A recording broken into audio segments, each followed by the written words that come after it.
Growing up in a small town, I always found solace in the simplicity and familiarity of my surroundings.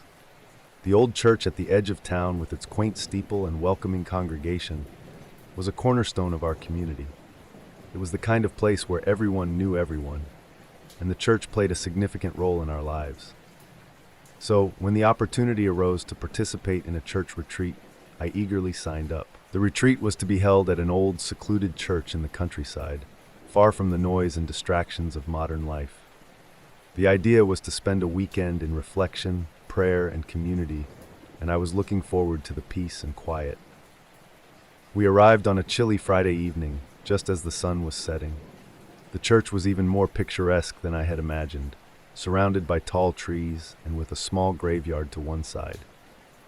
The building itself was made of stone, with ivy climbing up the walls and stained glass windows that cast colorful patterns on the ground. Our group consisted of about 20 people, including Father Luca, who had organized the retreat.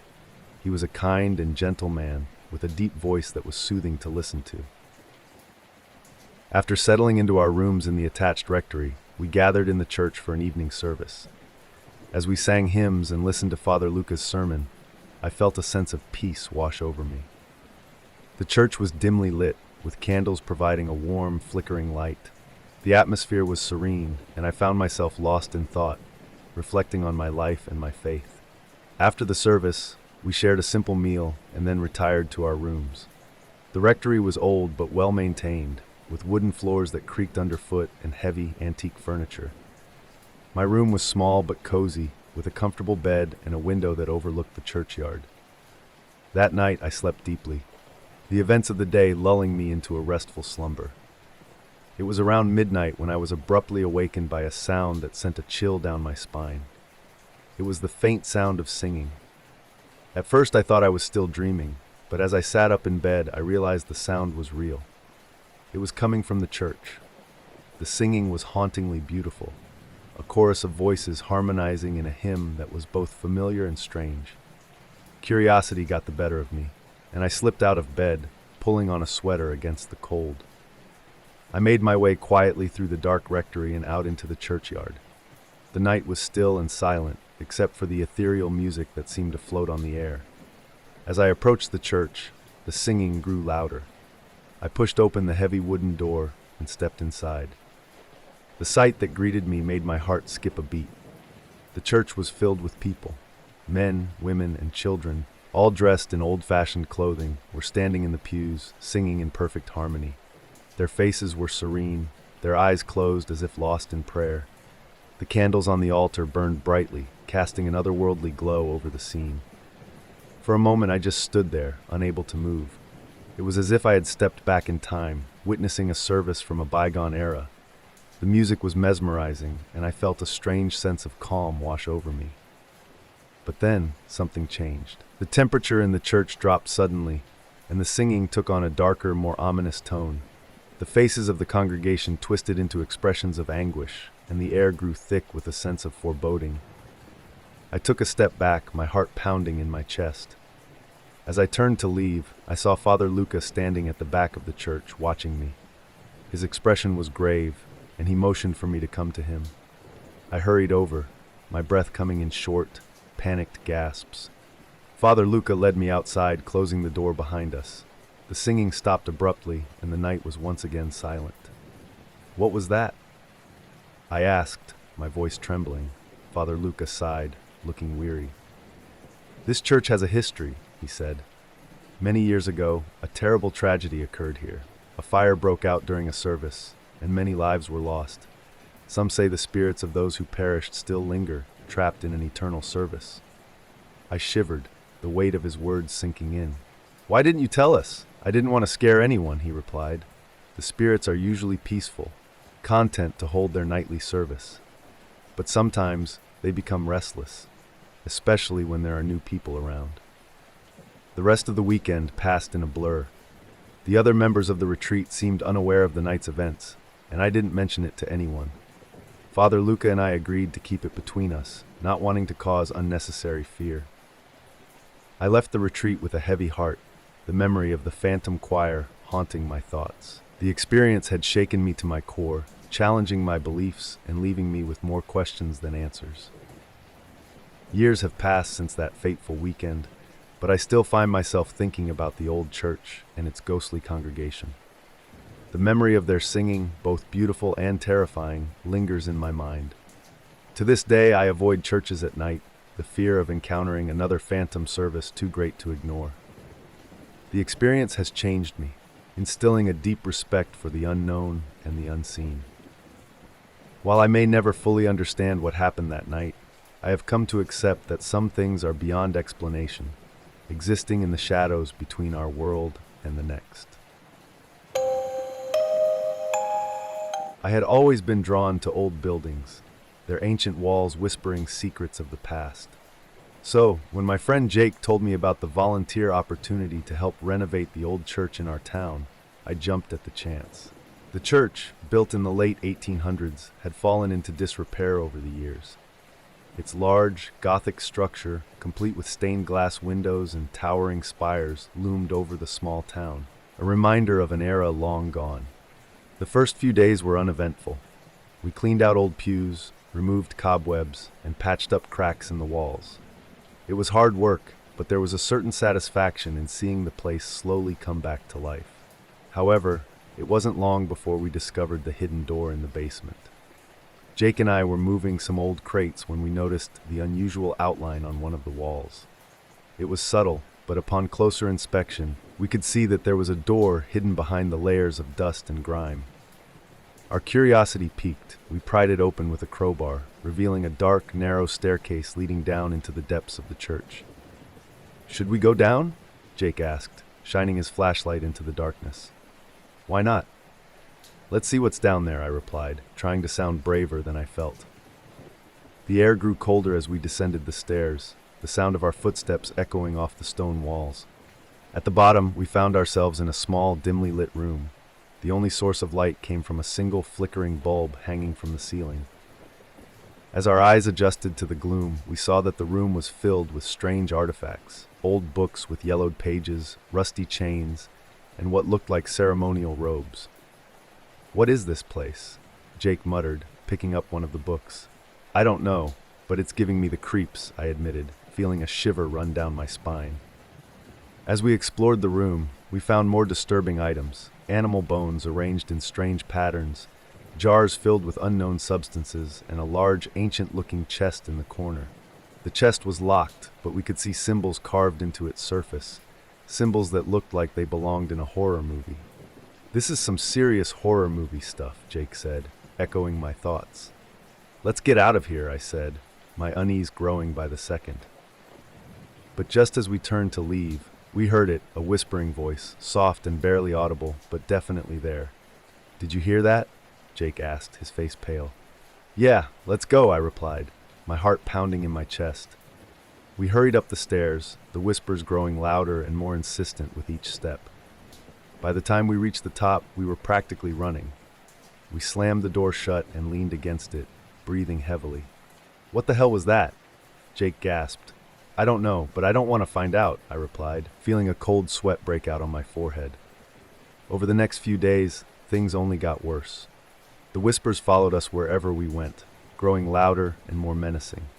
We saw shadows moving out of the corners of our eyes, and strange symbols began appearing on the walls, seemingly etched by an unseen hand. The other volunteers noticed the changes too, and soon everyone was on edge. One night I was working late, trying to finish painting one of the rooms. I had just started cleaning up when I heard footsteps behind me.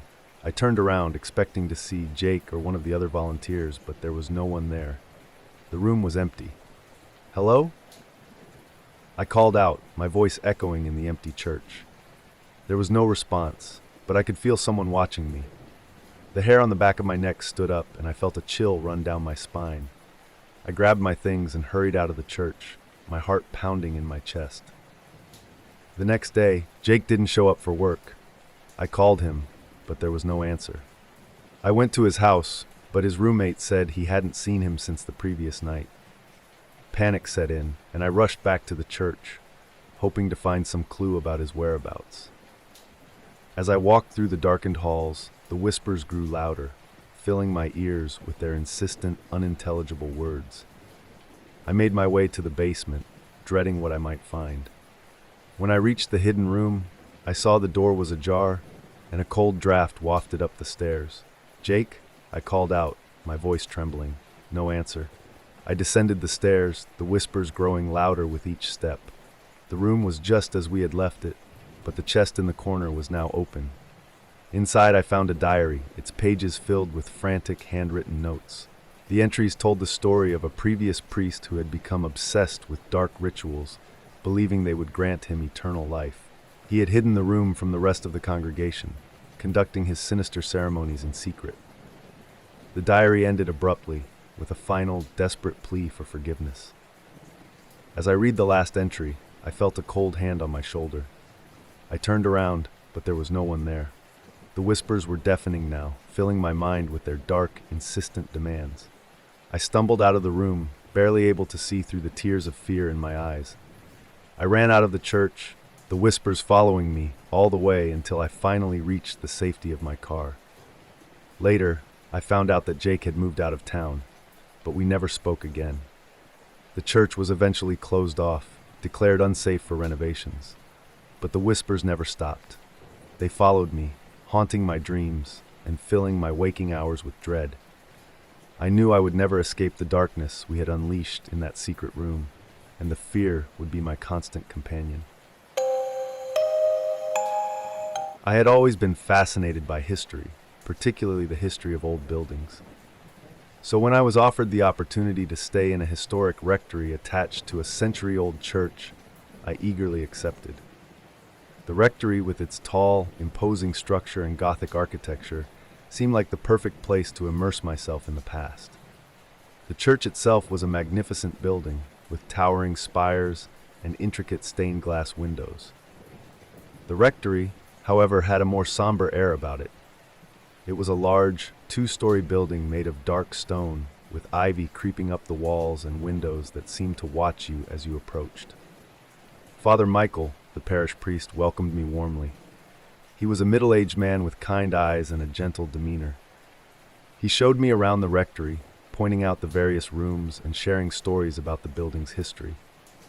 "This rectory has been here for over 100 years, he said, his voice echoing in the empty hallways. "Many priests have lived here, and each one has left their mark. It's a place rich with history." I nodded, taking in the grand staircase, the high ceilings, and the antique furniture that filled the rooms. It was beautiful, but there was also something unsettling about the place. It felt like the walls were holding secrets, whispering stories of the past that were just out of reach. My first night in the rectory was uneventful. I settled into my room, a cozy space with a large four-poster bed and a view of the churchyard. I fell asleep quickly, the day's excitement and the comfort of the old creaky bed lulling me into a deep slumber. It was on the second night that things began to change. I was awoken in the middle of the night by a strange noise. At first, I thought it was just the building settling, but as I lay there, listening, I realized it was something else. It sounded like footsteps, slow and deliberate, moving down the hallway outside my room. I sat up, my heart pounding in my chest. The footsteps grew louder, stopping just outside my door. I held my breath, straining to hear any other sounds. For a moment there was silence, and then the doorknob began to turn. Panic surged through me, and I leapt out of bed, rushing to the door and yanking it open. The hallway was empty, the only light coming from the moon shining through the windows. I stepped out, my bare feet cold on the wooden floor, and looked around. There was no one there. I spent the rest of the night wide awake, every creak and groan of the old house setting my nerves on edge.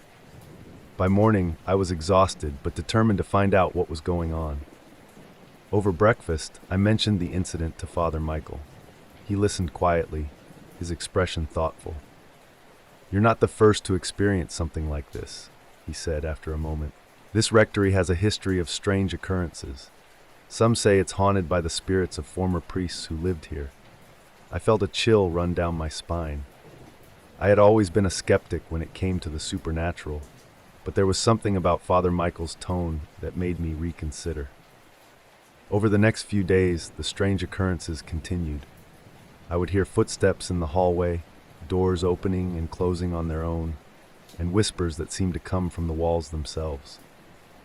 One night, I awoke to find my room freezing cold, my breath visible in the air despite the warm summer weather. I began to feel like I was being watched. No matter where I went in the rectory, I couldn't shake the feeling that unseen eyes were following my every move. It was an oppressive, suffocating sensation that made it difficult to focus on anything else. Father Michael tried to reassure me, but I could see the concern in his eyes.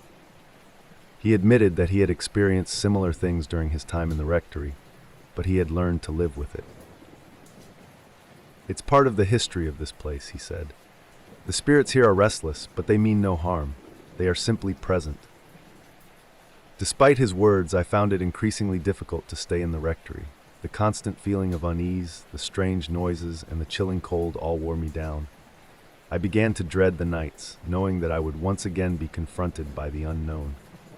One evening, as I was preparing for bed, I noticed a small door at the end of the hallway that I hadn't seen before. It was partially hidden by a tapestry, and I felt a strange compulsion to open it. I walked over and pulled the tapestry aside, revealing a narrow staircase leading down into the darkness. I hesitated for a moment, then grabbed a flashlight and started down the stairs. The air grew colder as I descended, and the smell of damp earth filled my nostrils. At the bottom, I found myself in a small, dimly lit room. The walls were lined with old, dusty books, and in the center of the room was a large wooden chest. I approached the chest, my heart pounding. It was covered in strange symbols, and I could feel a palpable sense of dread emanating from it. I hesitated, then reached out and opened the lid. Inside, I found a collection of old yellow documents. As I sifted through them, I realized they were records of exorcisms performed in the rectory over the past century. Each one detailed the torment of a priest who had lived there, describing the same experiences I had been having: the footsteps, the whispers, the cold. The final document caught my eye. It was a letter from a priest who had lived in the rectory 50 years ago. His words sent a chill down my spine. "I fear that the rectory is cursed. The spirits here are not simply restless, they are malevolent.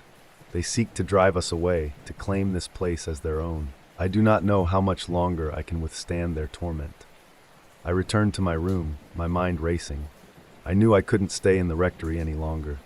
The malevolent presence was too strong, too oppressive. I packed my things and left that night, vowing never to return. As I drove away, I glanced back at the rectory one last time.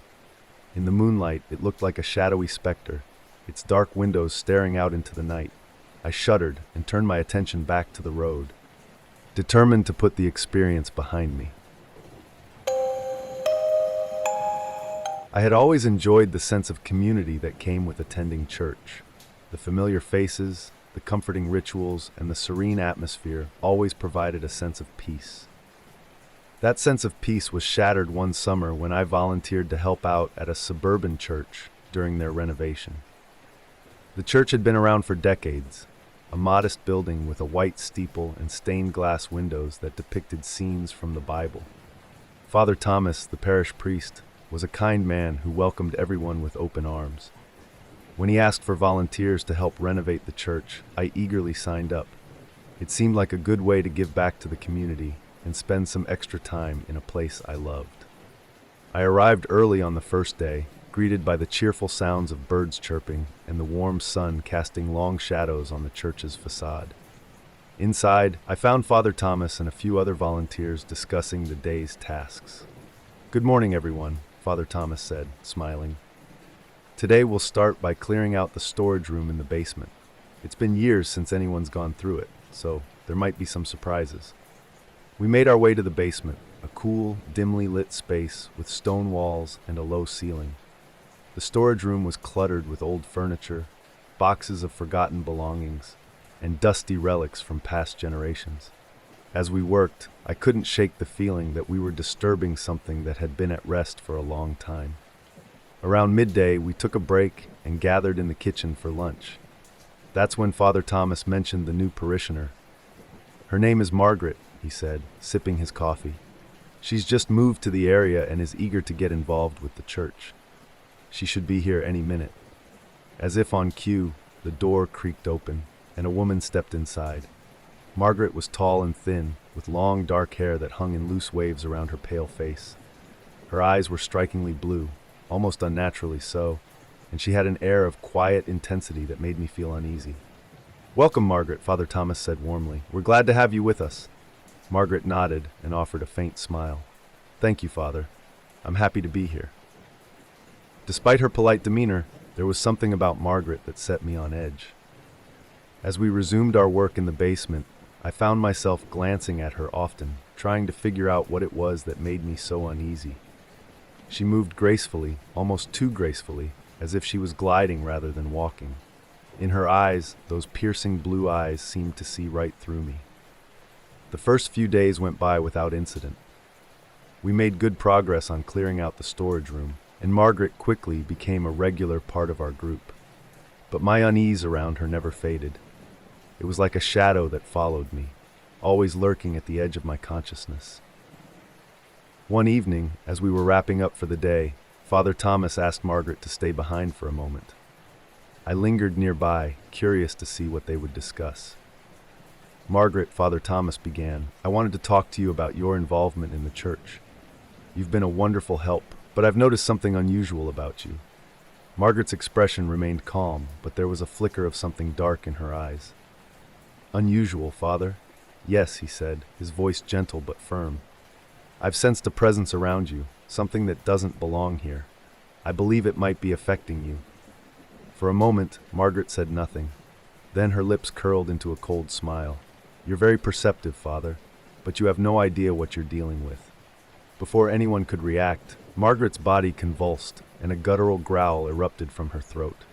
Her eyes rolled back, and she collapsed to the floor, writhing and thrashing as if in the grip of some unseen force.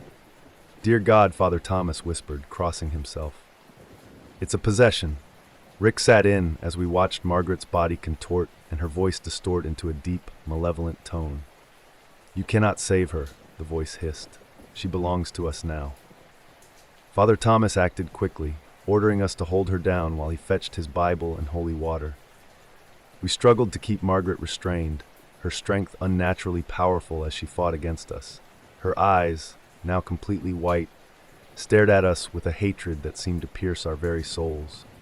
Father Thomas returned, his face pale but determined. He opened his Bible and began reciting prayers, his voice steady despite the fear in his eyes. He sprinkled holy water on Margaret, and she screamed, a blood-curdling sound that echoed through the basement. The struggle seemed to go on forever. Margaret's body twisted and convulsed, her screams filling the air. The oppressive atmosphere in the room grew heavier, and it felt as if the very walls were closing in on us. But Father Thomas did not waver, his prayers growing louder and more forceful. Finally, after what felt like an eternity, Margaret's body went limp, and the room fell silent. We released our grip on her, exhausted and shaken. Father Thomas knelt beside her, checking for a pulse. "She's alive," he said, relief evident in his voice. "But we need to get her help." Margaret was taken to a nearby hospital where she remained in a catatonic state for several days. Father Thomas contacted a specialist in exorcisms, who agreed to take on Margaret's case. The ordeal was far from over, but for now, the immediate danger had passed. The events of that evening left a deep scar on our small community. The basement, once a place of hidden secrets, had become a place of terror and darkness. Father Thomas continued his work with unwavering faith, but the memory of Margaret's possession haunted him. As for me, I could never shake the feeling of those piercing blue eyes staring into my soul. The experience had shattered my sense of peace and left me with a lingering fear of the unknown. I still attended church, but the once comforting rituals now seemed tinged with an air of unease. Margaret eventually recovered, but she never returned to our church. The specialist who treated her claimed that the possession had been successfully banished, but I couldn't help but wonder if the darkness truly ever left her. The incident served as a chilling reminder that even in places of worship, where one seeks solace and sanctuary, the shadows of the unknown can lurk, waiting for the right moment to strike.